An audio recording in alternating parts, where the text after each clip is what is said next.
L'aéroport de Bunia en Ituri est bien fermé aux vols commerciaux en raison de l'épidémie d'Ebola. Mais l'avion du patron de l'OMS, Tedros Ghebreyesus, a lui pu atterrir dans cette zone en RDC, considérée comme l'épicentre de l'épidémie. Le message apporté est clair, vous n'êtes pas seul dans cette épreuve. Reportage TV5 Monde sur place, Amani Alimassi avec Laure de Matos et Véronique Pérez.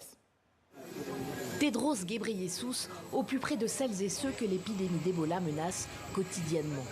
Après s'être rendu à Kinshasa, c'est à Bunia que le directeur général de l'OMS vient témoigner de son soutien à la riposte menée par le gouvernement congolais.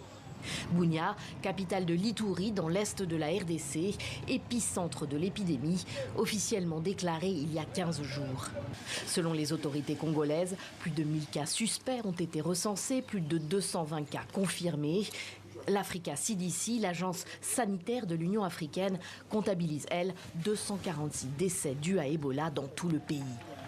Lors d'un point presse aux côtés des ministres congolais de la communication et de la santé, Tedros Ghebreyesus a rappelé que la RDC avait vaincu 16 épidémies d'Ebola par le passé et que cette expérience était un atout. Il faut surtout que l'initiative vienne des communautés elles-mêmes, bien sûr sous l'égide du gouvernement, ce qui implique de travailler en étroite collaboration avec les communautés, de les écouter, de comprendre les problèmes qu'elles soulèvent et de s'efforcer d'y remédier. Je pense que cela nous aidera à endiguer cette épidémie. Empêcher les contaminations, détecter les cas suspects au plus vite. Difficile dans une province où les services sanitaires sont très limités en zone rurale et où l'insécurité nourrie par les groupes armés est généralisée. La population de Bunia attend des actes.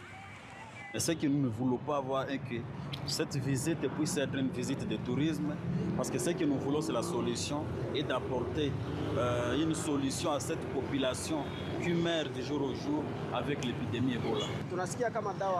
On a appris qu'il n'existait pas encore de médicaments pour soigner Ebola.